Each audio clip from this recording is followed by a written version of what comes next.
Hey fam, welcome back to the 10th Star. So we are back again with another video and भाई हमारा ध्रुव भैया तो मतलब अभी ऑब्वियसली बात है इलेक्शन सीजन चल रहा है तो बैक टू बैक वीडियोस आने वाली हैं एंड ध्रुव राठी ने वीडियो निकाली है reality of Narendra Modi how Indians were fooled bye Dhruv Rathee and मैंने भी रियलिटी बताई है what is going But on the way Parth said ऐसा लग रहा है how Indians were fooled. Madhubal.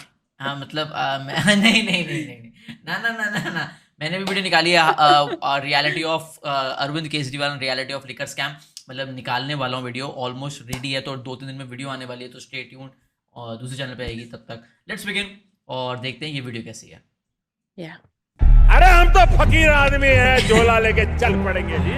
लेकिन पूरी दुनिया में आपने ऐसा कोई फकीर देखा है जो 1,40,000 का चश्मा लगाता बड़ी वीडियो है, इसलिए घूमते हैं कभी 12 करोड़ की निकाल मर्सिडीज में मतलब भीक्षा मांगकर यहाँ पर फॉरेन टूर भी कर लिए और डिजिटल कैमरा भी खरीद लिया डिजिटल कैमरा के रिलीज होने से पहले। और नरेंद्र मोदी अपने आप को गरीब ही नहीं बहुत गरीब परिवार का बताते हैं। मित्रों, मैं बचपन में रेल के डिब्बे में चाय बेचता था। वाह क्या फकीरी है। वो भगवान है हमारे, हम उनकी पूजा करते हैं। सच तो ये है दोस्तों कि ये लोग हमारे हिंदू धर्म को ही तोड़ने मरोड़ने लग गए अपने नफरतखोर एजेंडा को फैलाने के लिए। नमस्कार दोस्तों, जर्नलिस्ट अनिल यादव एक बीजेपी वर्कर मंगल वाजपेयी से बात कर रहे थे कानपुर में। मंगल एक लोडर का काम करते हैं यानी गाड़ियों में सामान चढ़ाने का काम करते हैं। क्या नाम बताएं? योगी साहब, मेरा मंगल वाजपेयी। मंगल वाजपेयी है, यहाँ लोडर का काम करवाते हैं। साथ ही साथ ये बीजेपी एमएलए महेश त्रिवेदी के लिए वॉलंटियर भी करते हैं। ये उम्मीद जता रहे थे कि बीजेपी इस बार 400 पार करेगी। चुनाव में किसका माहौल है? बीजेपी जीतेंगी, जीतेगी 400 के ऊपर। लेकिन जैसे जैसे बात आगे बढ़ती है मंगल अपनी परेशानियों के बारे में बताते हैं। वो बताते हैं कि उनके पास बिजली नहीं है, सीवर की व्यवस्था नहीं है। हमारे पास बिजली नहीं है घर में, हमारे पास लैट्रिन घर में नहीं है, हमारे पास सीवर व्यवस्था नहीं है। उन्होंने बीजेपी एमएलए महेश त्रिवेदी को कई बार कहा, हमने महेश त्रिवेदी से भी कई बार कहा कि 20 फुट पाइप पड़ना है, तो अगर पड़ जाए तो हमारे घर की सीवर व्यवस्था बन जाए। नहीं बन पाई। उन्हें कुछ भी नहीं मिला और ना ही उन्हें कुछ मिलने की उम्मीद है। त्याग तपस्या की मूर्ति है कि कुछ नहीं मिला, लेकिन उसके बावजूद कोई शिकायत नहीं कोई है शिकायत नहीं और ना कोई उम्मीद है मिलने की। और ना उम्मीद है मिलने की। लेकिन फिर भी वो खुद को भाजपा का भक्त कहते हैं। लेकिन ये तो कहा जाता है ना कि भूखे पेट ना होए भजन गोपाला। इस पर मंगल वाजपेयी जवाब देते हैं कि ऐसा कुछ नहीं है, आदमी बालू खाकर भी पेट भर सकता है, यानी कि मिट्टी खाकर भी पेट भर सकता है। सब हो जाता है अगर संत चाह लेगा। अगर संत चाह लेगा तो सब हो जाता है। बालू खा के पेट भर लेता है। इन्हें कोई शिकायत नहीं है। प्रधानमंत्री मोदी को ये परमात्मा मानते हैं, उनकी पूजा करते हैं। ऐसा कैसे हो सकता है कि एक पॉलिटिशियन को लेकर लोग इतने अंधे हो गए हैं? और ये इकलौते नहीं है, मैंने पिछले वीडियो में आपको उसके कई और उदाहरण दिए थे। बीजेपी के टिकट पर तो कुत्ता भी खड़ा हो जाए हम जिताएंगे। ये सच है, अगर कुत्ता भी आएगा उसको भी जिताएंगे। ये तो फिर अंधविश्वास नहीं, भक्त हैं, अंधविश्वास नहीं है, हम भक्त हैं। नहीं, महंगाई मेरे हिसाब से कोई ज्यादा नहीं हुई। अब मैं 10 साल से बनियान नहीं पहन रही, देखो आप। वो भगवान है हमारे, हम उनकी पूजा करते हैं। ऐसा हुआ है इमोशनल मैनिपुलेशन और ब्रेन वॉशिंग की वजह से। एक बड़े स्केल पर देश में लोगों का ब्रेन वॉश किया गया है और जो माफिया यहाँ पर ब्रेन वॉश कर रहा है लोगों का, वो 4 डिपार्टमेंट्स पर काम करता है। पहला डिपार्टमेंट लोगों में गर्व और अहंकार भरता है कि आप महान हो क्योंकि आप हिंदू धर्म में पैदा हुए। दूसरा डिपार्टमेंट आपको एहसास दिलाता है विक्टिमाइजेशन का, कि सदियों से, हजार सालों से आपके पूर्वज विक्टिम बनकर रहे थे। तीसरा डिपार्टमेंट आपके अंदर डर भरता है कि आपको खतरा है उन लोगों से। और चौथा डिपार्टमेंट यहाँ नरेंद्र मोदी को मसीहा बनाता है कि सिर्फ नरेंद्र मोदी ही आपको बचा सकते हैं। पहले 3 डिपार्टमेंट्स की मैं 3 अलग अलग वीडियोस में ऑलरेडी बात कर चुका हूं। अब वक्त है इस चौथे डिपार्टमेंट को एक्सपोज करने का। नरेंद्र मोदी की कल्ट ऑफ पर्सनैलिटी, कैसे इनके इतने सारे फेलियर्स के बाद भी लोगों को इमोशनली मैनिपुलेट किया जाता है कि लोग इन्हें भगवान मान बैठे। आइए जानते हैं आज के इस वीडियो में। Let's go. जून 2013 की बात है दोस्तों। राइटर नीलांजन मुखोपाध्याय ने एक किताब लिखी नरेंद्र मोदी के ऊपर। ये एक बायोग्राफी थी। इस किताब में लिखा गया कि कैसे नरेंद्र मोदी जब 6 साल के थे वडनगर रेलवे स्टेशन पर गुजरात में वो चाय बेचा करते थे। ये चाय बेचने वाला किस्सा तभी से लेकर नरेंद्र मोदी की संघर्ष की कहानी का ये एक मेजर टॉकिंग पॉइंट रहा है। 2015 में जब टाइम मैगजीन ने प्रधानमंत्री मोदी का इंटरव्यू लिया तो उन्होंने बताया कि कैसे वो एक बहुत गरीब परिवार से आते थे, कैसे बचपन में वो चाय बेचा करते थे रेलवे रेलवे स्टेशन पर। इनकी एग्जैक्ट लाइनें सुनिए। मैं पॉवर्टी में पैदा हुआ हूँ, बचपन में मेरा पूरा बचपन पॉवर्टी में बीता है। मेरे लिए पॉवर्टी एक तरीके की पहली इंस्पिरेशन थी मेरी जिंदगी में। लेकिन कितनी सच्चाई है इन बातों में, बहुत से लोगों ने टाइम टू टाइम सवाल उठाए हैं। जैसे कि नरेंद्र मोदी के बचपन की ये फोटो देखिए। वे 1950 यानी 1950 में पैदा हुए थे। क्या उस समय किसी गरीब परिवार में पैदा हुए बच्चे के पास ऐसे कपड़े होंगे? जरा खुद ही सोचकर देखिए। सूट तक पहन रखे हैं इन्होंने अपनी बचपन की फोटोज में। मैं खुद 1994 में एक मिडिल क्लास फैमिली में पैदा हुआ हूं, लेकिन मेरी तो बचपन की ऐसी कोई फोटो नहीं मिलेगी आपको जिसमें मैंने कोई सूट पहन रखा हो। और नरेंद्र मोदी अपने आप को गरीब ही नहीं, बहुत गरीब परिवार का बताते हैं। इंडिया टुडे ने इनकी पुराने घर की एक फोटो पब्लिश करी थी, स्क्रीन पर देखिए। बहुत बड़ा घर नहीं है, लेकिन क्या आपको ये 1950s के किसी बहुत गरीब परिवार का घर दिखता है? परिवार में नरेंद्र मोदी के 5 भाई और 1 बहन है। 2 साल पहले नरेंद्र मोदी के छोटे भाई प्रहलाद मोदी ने कहा था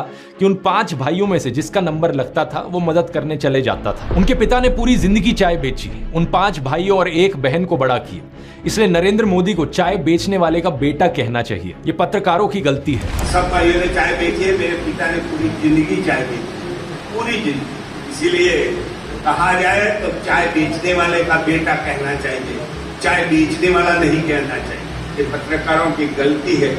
2014 में कांग्रेस नेता अहमद पटेल ने कहा था कि नरेंद्र मोदी कभी चाय वाला नहीं थे, बल्कि वो एक कैंटीन ठेकेदार थे। अब कांग्रेस की बात पर कितना यकीन किया जाए नहीं किया जाए, लेकिन 2021 में बीजेपी ने भी ये कैंटीन वाली चीज अनइंटेंशनली एक्नॉलेज करी थी। रेलवेज मिनिस्टर अश्विनी वैष्णव ने इंस्ट्रक्ट किया ऑफिशियल्स को कि वो वडनगर रेलवे स्टेशन पर एक कैंटीन को ब्यूटीफाई करें। इंडिया टुडे के आर्टिकल में यह क्लियरली लिखा हुआ है और इसके नीचे एक फोटो भी लगी है इस टी स्टॉल / कैंटीन की जो नरेंद्र मोदी के पिता चलाया करते थे। हाल ही में लिखे गए CNN के इस आर्टिकल को देखिए। नीलांजन मुखोपाध्याय खुद कहते हैं कि मोदी की जो पॉवर्टी की कहानी है वो ग्रॉसली एग्जैजरेटेड है, यानी कि बहुत बढ़ा चढ़ा कर लोगों को बताई गई है। इतना ही नहीं, एक दूसरे आर्टिकल में नीलांजन बताते हैं कि नरेंद्र मोदी के पिता के पास इतने पैसे थे कि वो मोदी और उनके भाइयों को स्कूल भेज पाए। और स्कूल जाने का मतलब था कि वो कहीं और फुल टाइम काम नहीं कर सकते थे, बस वो स्कूल के बाद अपने पिता का हाथ बटाया करते थे। ये सब सुनकर एक बहुत बड़ा सवाल आपके मन में आएगा कि ऐसी कहानियों को क्यों बढ़ा चढ़ा कर हमें बताया जाता है। नीलांजन कहते हैं ऐसा इसलिए किया जाता है ताकि इंडियन पब्लिक को एक आइडिया बेचा जा सके।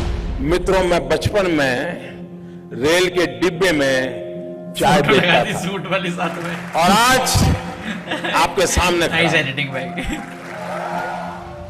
कोई भी इंसान अगर समझदारी से सोचे तो वो जानता है कि इस बात से फर्क नहीं पड़ता। एक अच्छा नेता गरीब परिवार से भी आ सकता है और अमीर खानदान से भी आ सकता है, और यही चीज कही जा सकती है एक बुरे नेता या डिक्टेटर के बारे में भी। उदाहरण के तौर पे बात करें, कंबोडिया का जो डिक्टेटर था पोल पॉट, वो एक अमीर खानदान से आता था, लेकिन इटालियन डिक्टेटर बेनिटो मुसोलिनी एक गरीब परिवार में पैदा हुआ था। उसके पिता एक ब्लैक स्मिथ थे और वो बड़े गर्व के साथ इन चीजों को प्राउडली एक्सप्रेस करता था कि कैसे वो जनता के बीच से निकल कर आया है। रशियन डिक्टेटर जोसेफ स्टालिन के पिता एक मोची थे, यानी जूते बनाने वाले, और माँ एक धोबिन थी। और दुनिया का सबसे जाना माना तानाशाह हिटलर भी एक गरीब परिवार में पैदा हुआ था। लेकिन गरीब परिवार में पैदा होने का मतलब ये नहीं कि उसने गरीबों के लिए काम किया था अपने करियर में। उल्टा जानते हो क्या, हिटलर चंदा धंधा का मॉडल चलाता था अपना खुद का। उसके समय में बहुत सी क्रॉनी कैपिटलिस्ट कंपनियों ने करोड़ों का प्रॉफिट कमाया। IG फार्बन, डॉयचे बैंक, BMW, कुछ गाड़ियों की कंपनीज जिनको आज आप जानते हैं और कुछ लोग इन गाड़ियों के पीछे बड़ा भागते हैं, पोर्शे, मर्सिडीज बेंज, फोल्क्सवागन, इन सब कंपनियों ने चंदा डोनेट किया था हिटलर को अपने समय में। 2016 में BMW ने माफी भी मांगी थी इस चीज को लेकर। इस आर्टिकल को देखिए, रिग्रेट एक्सप्रेस किया था कि वो एक समय पर हिटलर को सपोर्ट किया करते थे। इंडिया की बात करें तो हाल ही में हमने देखा इलेक्टोरल बॉन्ड स्कैम। मैंने पूरा वीडियो बनाया इस पर कि कैसे ये एक घोटाला नहीं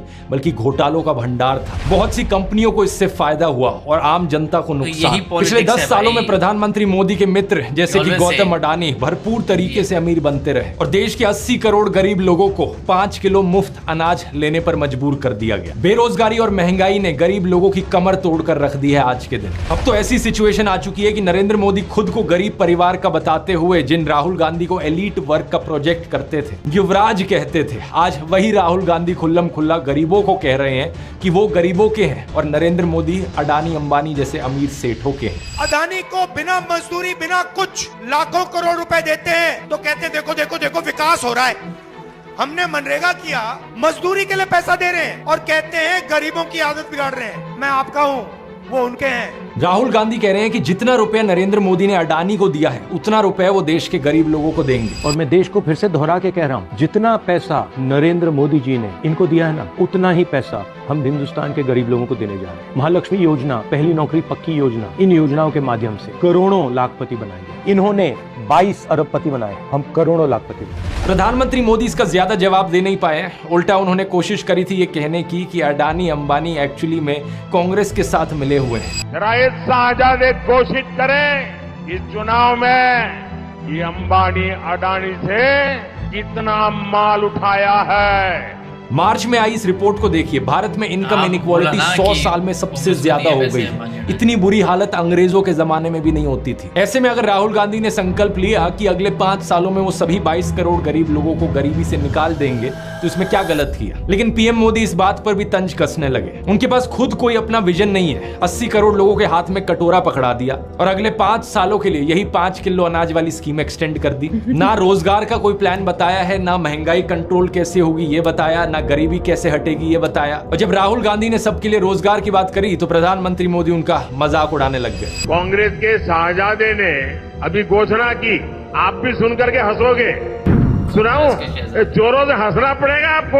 और आपको ये भी मालूम कि ये टेम्पो में पैसा देते हैं, क्या ये आपका पर्सनल एक्सपीरियंस है क्या? फरवरी 2020 में गुजरात में नमस्ते ट्रंप इवेंट हुआ था तो गरीबों को छुपाने के लिए एक 1600 फुट लंबी दीवार बनाई गई थी। जरा खुद सोचकर देखो, 1995 से लेकर 2020 मेरे पास ना कुछ क्वेश्चंस हैं गुजरात में बीजेपी सरकार, जिनमें से 3 बार तो खुद नरेंद्र मोदी ही चीफ मिनिस्टर थे। लेकिन इनसे गरीबी नहीं हटाई गई, उल्टा ये गरीबों को छुपाने लग गए। G20 समिट के समय दिल्ली में भी यही हुआ था। कुछ बस्तियों को हरे पर्दे के पीछे ढक दिया गया था, यानी कि इन गरीब लोगों की मूवमेंट को भी रिस्ट्रिक्ट कर दी। इसी के तहत ये पूरी दुकानें यहाँ से ढक दी गई हैं। जो थोड़ा झुग्गी टाइप घर थे उनको भी ढक दिया गया है यहाँ पर। सोचिए कि ये कितना डीह्यूमनाइजिंग है। कोई आपसे कहे कि तुम अच्छे नहीं लग रहे हो, तुम तो एक दाग धब्बा हो। वो गोरे सेठ आ रहे हैं हमारे देश में घूमने, तुम्हें एक पर्दे के पीछे छुपा दिया जाएगा। कैसा लगेगा आपको ये सुनकर? उन गरीबों की सोचो, उन्हें कैसा लगा होगा। सीधा कहते हैं कि यहाँ जाओ, उस गरीब को तो भगा सकते हो, उस अमीर को भगा के देखो ना। तो इन सब चीजों के चलते नरेंद्र मोदी की ये जो गरीब परिवार वाली ब्रांडिंग थी अब ये लगभग खत्म हो चुकी है। लेकिन उनके कल्ट ऑफ पर्सनैलिटी का ये केवल एक हिस्सा है। दूसरा हिस्सा यहाँ पर आता है उनके परिवार को लेकर। व्हाट्सएप पर और गोदी मीडिया के जरिए आपको बार बार बताया जाता है कि नरेंद्र मोदी इतने महान हैं क्योंकि उन्होंने देश के लिए अपने परिवार को छोड़ दिया, अपनी पत्नी को छोड़ दिया। देखो, वैसे ये एक पर्सनल मामला है, किसी पति पत्नी की आपस में ना बने ये कोई बड़ी चीज नहीं है, बहुत से लोगों के साथ ऐसा होता है। लेकिन यही लोग खुद इस पर्सनल बात को बीच में लाते हैं इसे अचीवमेंट के तौर पर दिखाने के लिए। देश के लिए पत्नी को छोड़ दिया, कोई सेंस है इस बात का? पूर्व प्रधानमंत्री लाल बहादुर शास्त्री जी ने तो अपनी पत्नी को नहीं छोड़ा, क्या वो देश के लिए काम नहीं कर पाए? महात्मा ज्योतिबा फूले की पत्नी सावित्रीबाई फूले के बारे में तो सब जानते हैं, क्या उन्होंने देश के लिए महान काम नहीं किया? आपने अगर रामलीला देखी है तो उसमें भी देखा होगा कि कैसे सीता जी ने भी भगवान राम का साथ दिया वनवास में, और राम ने उन्हें बचाने के लिए क्या क्या नहीं किया। तो व्हाट्सएप यूनिवर्सिटी की एक ऐसी घटिया नारी विरोधी मानसिकता है जहां आप औरत को एक अड़चन की तरह देखते हो, जहां आप पत्नी को छोड़ देने को एक अचीवमेंट की तरह दिखाते हो। और केवल पत्नी ही नहीं बल्कि नरेंद्र मोदी के परिवार को लेकर भी व्हाट्सएप माफिया यही बात फैलाता है। अरे औरों की तो छोड़ो, नरेंद्र मोदी खुद इस बात को बार बार दोहराते रहते हैं, कहते हैं कि उन्होंने अपने परिवार को देश के लिए छोड़ दिया।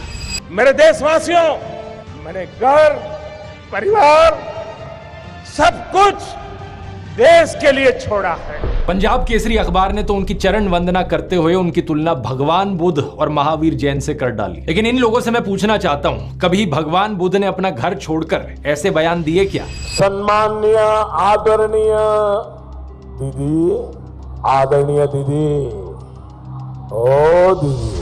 किसी औरत को कांग्रेस का विधवा कहा, 50 करोड़ की गर्लफ्रेंड कहकर अपमानित किया, समाज में नफरत का जहर बोया। सत्ता पाने के लिए भगवान बुद्ध ने ये सब नहीं किया था, वो तो खुद एक राजकुमार थे। वो तो सत्ता को, महल को और सिंहासन को छोड़कर जंगल में गए थे, और उनके पीछे उनके माँ बाप, उनकी पत्नी यशोधरा और उनके बेटे राहुल तो राजमहल में सुविधाओं के साथ जी रहे थे। और जब बुद्ध की ज्ञान प्राप्ति हुई तो जानते हैं उन्होंने सबसे पहले क्या कहा था? oshonews.com पर ओशो के एक लेक्चर का ट्रांसक्रिप्ट दिया हुआ है। जब बुद्ध को ज्ञान प्राप्ति हुई तो पहली बात उन्होंने अपने शिष्यों से ये कही, मैं यशोधरा के पास जाना चाहता हूं, उससे बात करना चाहता हूं। यह सुनकर आनंद व्याकुल हो गए, बोले कि यह ठीक नहीं है, लोग क्या कहेंगे। बुद्ध ने कहा, मुझे उसका धन्यवाद करना है उसकी मदद के लिए, और जो मेरे साथ हुआ, जो मुझे मिला, इसका कुछ हिस्सा मुझे उसे देना है, यह उसका कर्ज है मुझ पर। और वो गए। यशोधरा ने उन्हें देखा, 12 साल का गुस्सा उनके अंदर था। वो बोली, मुझसे कहकर तो जाते, क्या मैं तुम्हें रोकती?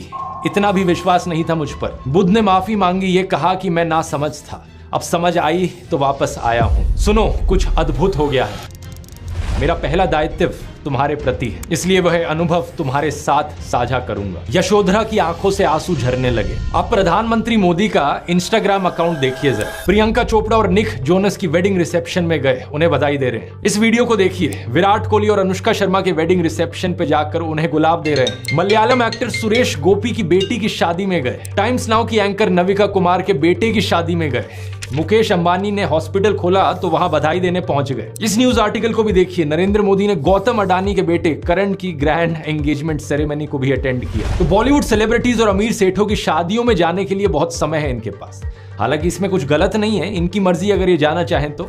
लेकिन सवाल यहां पर ये, क्या केवल अपने भाइयों और परिवार को ही छोड़ना पड़ता है क्या देश के लिए? एबीसी के इस आर्टिकल को देखिए। अवनी दास रिपोर्ट करती हैं कि अक्टूबर 2023 में मोदी परिवार उनके भतीजे की शादी के लिए इकट्ठा हो रहा था, लेकिन एक इंसान वहां से गायब थे, नरेंद्र मोदी। आपने फोटोज और वीडियोस में जरूर देखा होगा कि प्रधानमंत्री मोदी अपनी माताजी से मिलने जाया करते थे, जो कि अच्छी बात है। लेकिन कभी आपने नोटिस किया कि केवल वहां 3 लोग होते थे इस मुलाकात में? प्रधानमंत्री मोदी, उनकी माताजी और कैमरामैन। कभी कभार मुलाकात में 2-3 और लोग होते थे, लेकिन वो हमेशा और कैमरामैन ही होते थे। 3 साल पहले बीबीसी कॉरेस्पॉन्डेंट तेजस वैद्या ने प्रधानमंत्री मोदी के भाई प्रहलाद मोदी से बात करी, और सुनिए उनका क्या कहना था। तेरे परिवार ने दूर रखवानी सूचना आपवामां आवे। इस बात को लेकर स्पष्ट निर्देश होता है कि परिवार के बाकी सदस्य दूर ही रहें। प्रधानमंत्री मोदी की भतीजी सोनल मोदी ने भी यही बताया कि उनको मना किया गया है। उनसे पूछा गया कि शपथ ग्रहण समारोह में बहुत से लोगों को निमंत्रित किया गया, लेकिन उन्हें क्यों नहीं बुलाया गया? तो सुनिए उन्होंने क्या कहा था। नरेंद्र मोदी जी ने प्रधानमंत्री का शपथ ली थी, तब देश में से कई लोग गए थे। तब आपको न्योता मिला था या आपको जाने की इच्छा हुई थी? इच्छा तो सबको होती है, पर अफसोस है कि हमें इनविटेशन नहीं दिया गया। G20 की थीम रखी गई थी वसुदेव कुटुंबकम, यानी पूरी दुनिया एक परिवार है। लेकिन खुद के परिवार को, खुद के भाई बहनों को अपने से दूर रखा जाता है इस तरीके से। आखिर क्या कारण है? भगवान राम तो अपने परिवार के साथ रहते थे। राम, लक्ष्मण, भरत, शत्रुघ्न, चारों भाइयों में कितना प्यार था। क्या इसका मतलब ये हुआ कि राम जनता के लिए काम नहीं कर पाए? उन्होंने तो राम राज्य स्थापित किया था, जहां कोई गरीब, बेरोजगार, दुखी नहीं था। मैं फिर से कहूंगा, ये प्रधानमंत्री मोदी का अपना पर्सनल मैटर है। अगर वो बॉलीवुड, अडानी, अंबानी जैसे दोस्तों के साथ ताल्लुक रखना चाहते हैं और अपने परिवार के साथ नहीं, उनकी मर्जी। मुझे प्रॉब्लम इस बात से नहीं है। प्रॉब्लम इस बात से है कि इसे अचीवमेंट की तरह क्यों दिखाया जाता है कि मैंने अपना परिवार छोड़ दिया, देखो मैं कितना महान हूं। ये कोई अचीवमेंट होती है? इसका साइड इफेक्ट ये हुआ है कि बहुत से हिंदू युवा ब्रेन वॉश हो गए हैं। होना ये चाहिए कि वो अच्छे से पढ़ लिख कर कुछ बने, काम धंधा करे, कुछ कमाए और अपने माँ बाप की सेवा करे। लेकिन नहीं, कुछ यूथ की क्या हालत हो गई है कि वो हाथों में तलवार लेकर मस्जिदों के सामने घूम रहे हैं। उन्हें भी अपने परिवार से, अपने माँ बाप से कोई मतलब नहीं। सेलिंग पॉइंट नंबर 1 था, मैं गरीब परिवार से हूं। सेलिंग पॉइंट नंबर 2 था कि मैंने अपने परिवार को छोड़ दिया देश के लिए। और सेलिंग पॉइंट नंबर 3 अब आता है फकीरी। नरेंद्र मोदी अक्सर कहते हैं कि उन्होंने भिक्षा मांगकर गुजारा किया। कभी कहते हैं कि 35 साल के लिए, कभी कहते हैं 40 साल के लिए। करीब 40 साल मैंने भिक्षा मांग करके खाया है। मैं 35 साल तक भिक्षा मांग करके खाया।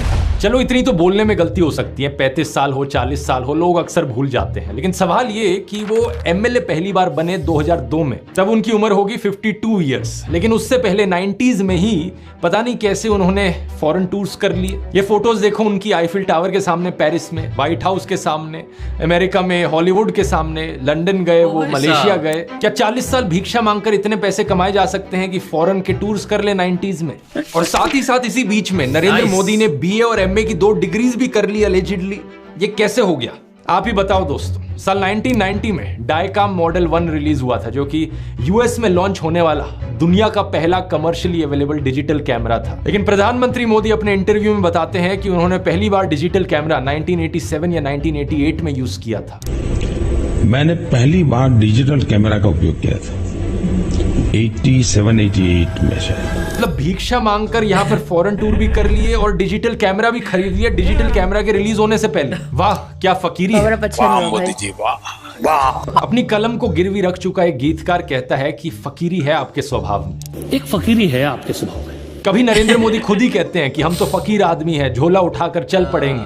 अरे हम तो फकीर आदमी है, झोला लेके चल पड़ेंगे जी। लेकिन पूरी दुनिया में आपने ऐसा कोई फकीर देखा है जो 1,40,000 का चश्मा लगाता हो, अपनी बूढ़ी माँ को नोटबंदी के लिए लाइन में खड़ा कर दिया और खुद घूमते हैं 12 करोड़ की मर्सिडीज में। एक तरफ तो शास्त्री जी जैसे प्रधानमंत्री देखे हैं देश में, बताया जाता है कि उनके पास सिर्फ 2 धोती और 2 कुर्ते हुआ करते थे। कुर्ता फटकर इस्तेमाल करने लायक ना रहे तो उसे भी रुमाल बना लेते थे लाल बहादुर शास्त्री जी। लेकिन प्रधानमंत्री मोदी की यूएस विजिट की इन फोटोज को देखिए, एक दिन में 4 बार कपड़े बदलते हैं। द प्रिंट में लिखेगा इस आर्टिकल को देखिए, उत्तराखंड और हिमाचल जाते हुए प्रधानमंत्री मोदी ने 8 घंटे में 4 बार कपड़े बदले। इस टाइम्स ऑफ इंडिया के आर्टिकल को देखिए, प्रधानमंत्री मोदी गंगा आरती करने गए तब भी कपड़े बदलते जा रहे हैं। हुबली टाइम्स वालों ने तो इनकी फैंसी ड्रेस का एक पूरा कोलाज बना दिया। इंडिया टुडे ने भी इनकी 22 हेड गियर्स की कलेक्शन दिखाई है इस आर्टिकल में, और इस इंडियन एक्सप्रेस के कोलाज को भी देखिए। अगर ये फकीरी वाली बात भी नहीं बैठती लोगों में, तो इस सब के बाद अगला हथियार आता है कि इनको भगवान का अवतार ही बना दो। ये एक बार नहीं, 2 बार नहीं, बल्कि कितनी बार कितने नेताओं ने बार बार प्रधानमंत्री मोदी को भगवान से कंपेयर किया है। और मोदी जी भारत के लिए भगवान का वरदान बन के आए हैं। भगवान नहीं, मनुष्य के रूप में नरेंद्र मोदी जी के रूप में अवतार लिया। हमारे माननीय प्रधानमंत्री जो खुद भगवान स्वरूप है, मोदी जी के रूप में श्री रामचंद्र ने जन्म लिया है। मोदी जी है ना साक्षात भगवान महाकाल जी का अवतार है।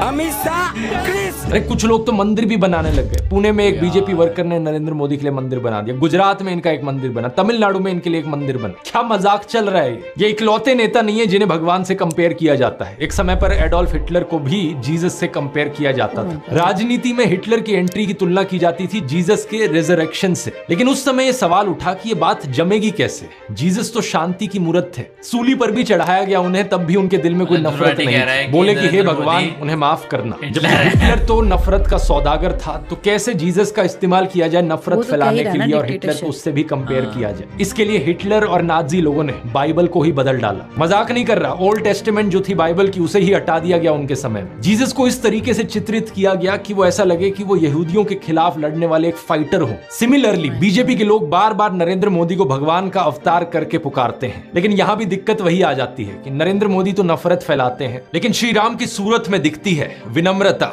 सौम्यता, करुणा। राजा रवि वर्मा की इस आइकॉनिक पेंटिंग को देखिए, राम दरबार, जो कि हमारे देश के करोड़ों घरों में लगी हुई है। इस प्रॉब्लम का समाधान ढूंढने के लिए इनके लोगों ने राम की सूरत बदलनी शुरू कर दी। पिछले कुछ सालों में आपने देखा होगा ये एंग्री हनुमान और एंग्री राम की आइकॉनोग्राफी गाड़ियों के पीछे इसे लगाया जाता है, ये दर्शाने के लिए कि ये है असली में भगवान राम। चरित्र ही बदल दो भगवान का। रामायण में मुसलमानों का कोई जिक्र नहीं है, लेकिन इन लोगों ने रामायण को भी तोड़ मरोड़ दिया अपने नफरत खोर एजेंडा के लिए। 2016 में एक बीजेपी एमपी ने कहा कि मुसलमान तो रावण के डिसेंडेंट्स हैं। व्हाट्सएप माफिया वालों ने हमारे हिंदू स्क्रिप्चर्स में एक झूठा कोट इंसर्ट कर दिया, धर्म हिंसा तथैव च। जो चीज किसी वेद पुराण में नहीं थी, किसी रामायण महाभारत में नहीं थी, इन्होंने जबरदस्ती अपना नफरत खोर एजेंडा बीच में घुसा दिया। धर्म हिंसा तथैव च आपको जान करके आनंद होगा कि ये किसी भी ग्रंथ में कहीं पर भी नहीं लिखा हुआ है, और इससे आपके रोंगटे भी खड़े हो जाने चाहिए कि ये कौन सी सेंट्रलाइज्ड कॉन्स्पिरेसी यूनिट है जो इतनी बड़ी बड़ी साजिशें करती है कि जो बात धर्म ग्रंथ में लिखी भी नहीं हुई है उसको संस्कृत में लिख करके उसको चारों तरफ व्हाट्सएप से और दूसरे जरियों से फैला देती है। सच तो ये है दोस्तों कि ये लोग हमारे हिंदू धर्म को ही तोड़ने मरोड़ने लग गए अपने नफरत खोर एजेंडा को फैलाने के लिए। लेकिन अब बहुत से हिंदुओं को इनका एजेंडा समझ में आ गया है। इस तरीके का हमारे धर्म के साथ खिलवाड़ करना लोगों को अच्छा नहीं लग रहा है, इसलिए ये कार्ड भी अब फेल होता जा रहा है। तो इन बीजेपी वालों ने क्या सोचा कि अवतार से एक लेवल नीचे इन्हें सर्वगुण संपन्न शक्तिमान दिखाया।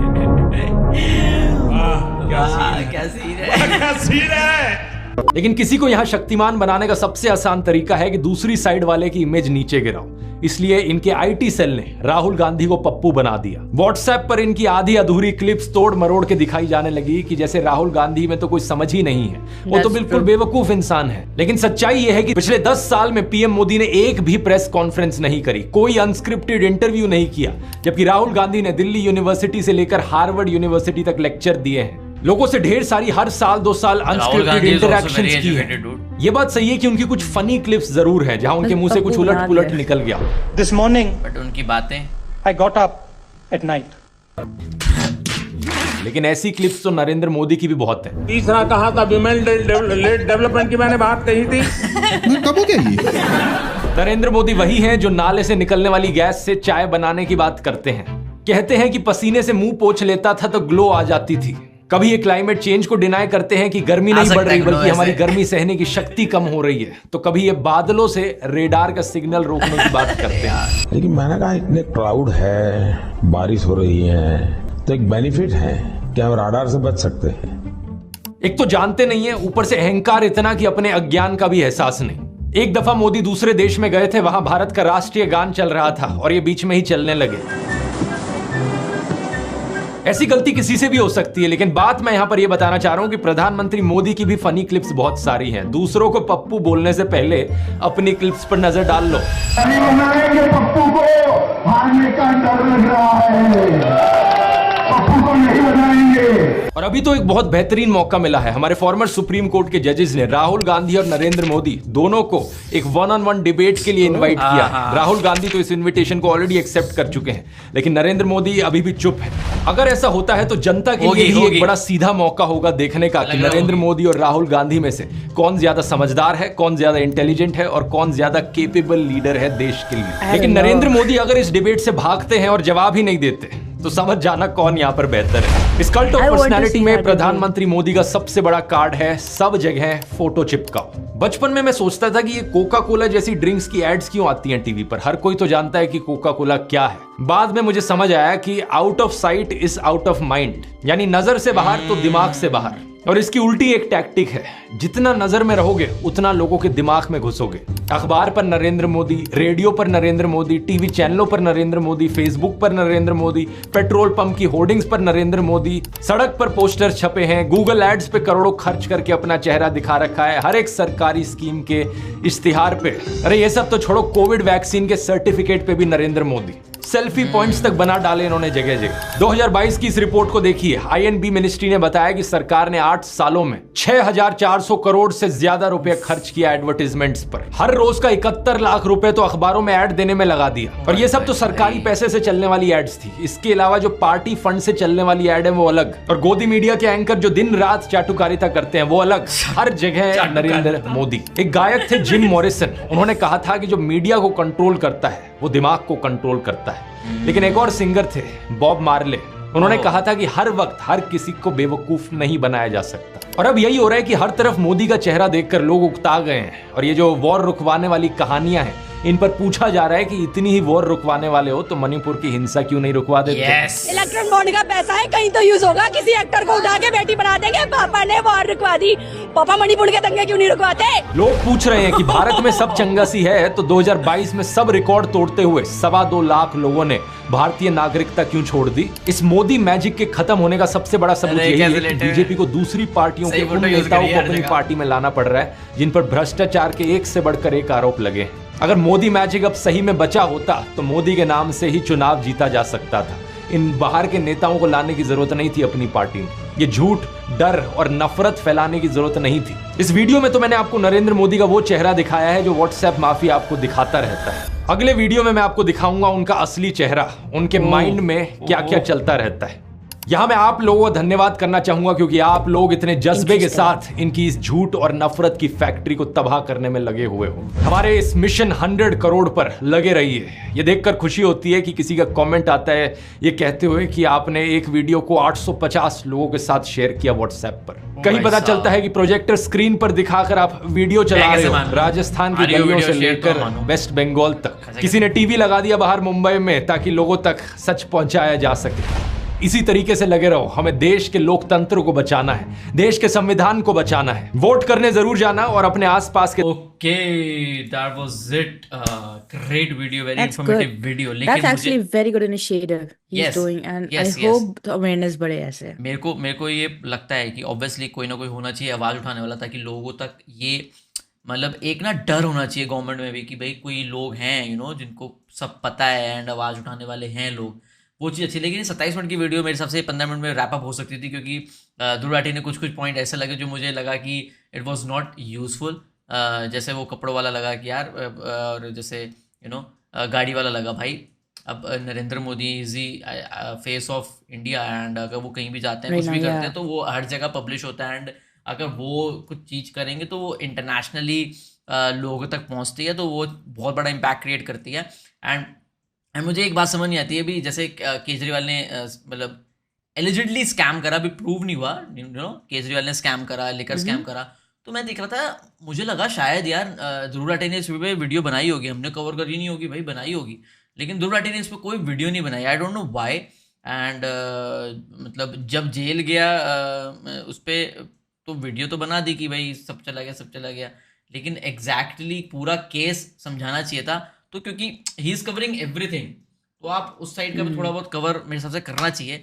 तो अगर ध्रुव राठी कवर करता तो भाई हम भी देखते, मज़ा आता है। लेकिन कोई नहीं, तुम्हारा भाई बैठा है, मैं करूँगा कवर दूसरे चैनल पे, everything I will cover. And मेरा हमेशा ट्राई रहता है कि मैं न्यूट्रल रहूँ, जैसे अंधभक्ति नहीं होनी चाहिए। एंड जैसे ये टेम्पल बन रहे हैं, अंधभक्ति चल रही है, वो भाई बहुत नॉनसेंस सी लगती है। बाकी वीडियो इन्फॉर्मेटिव थी, yes, very informative video, we enjoyed it. And ऐसे मिलेंगे नई वीडियो के साथ, टिल देन सब्सक्राइब कर दो and hit that notification. Yes. And you can follow us on Instagram. Link is in description. And just remember one thing, you have to grind to shine. Take care. Bye-bye.